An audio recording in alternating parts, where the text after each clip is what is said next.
نماز عید شروع کرتے وقت مقتدی حضرات کے دل میں یہ بات ہو کہ میں اللہ کے لیے قبل رو ہو کر اس امام کے پیچھے 2 رکعت نماز واجب 6 زائد تکبیروں کے ساتھ ادا کر رہا ہوں۔ یہ بات دل میں ہے تو نیت کے لیے اتنا کافی ہے۔ کوئی بندہ زبان سے الفاظ ادا کرنا چاہے تو کوئی حرج کی بات نہیں ہے۔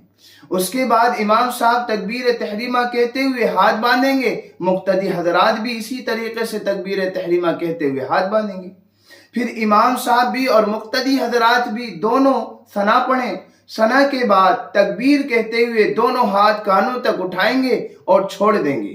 پھر دوسری مرتبہ دونوں ہاتھ کانوں تک اٹھائیں گے اور چھوڑ دیں گے۔ پھر تیسری مرتبہ دونوں ہاتھ تکبیر کہتے ہوئے کانوں تک اٹھائیں گے اور ہاتھ باندھیں گے۔ اس کے بعد پھر سورہ فاتحہ امام صاحب پڑھیں گے اور مقتدی حضرات تو خاموش رہیں گے، اور پھر امام صاحب کوئی سورت ملائیں گے۔ اس کے بعد رکوع کریں گے، سجدے کریں گے، پھر دوسری رکعت میں فوراً سورہ فاتحہ پڑھیں گے، کوئی سورت ملائیں گے۔ اب سورت ملانے کے بعد فوراً رکوع میں نہیں جائیں گے، بلکہ تکبیر کہتے ہوئے دونوں ہاتھ کانوں تک اٹھائیں گے اور چھوڑ دیں گے۔ پھر دوسری مرتبہ تکبیر کہتے ہوئے دونوں ہاتھ کانوں تک اٹھائیں گے اور چھوڑ دیں گے۔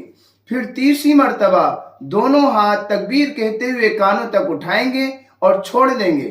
پھر چوتھی مرتبہ بغیر ہاتھ اٹھائے تکبیر کہتے ہوئے رکوع میں چلے جائیں گے اور حسب معمول اپنی نماز پوری کر لیں گے۔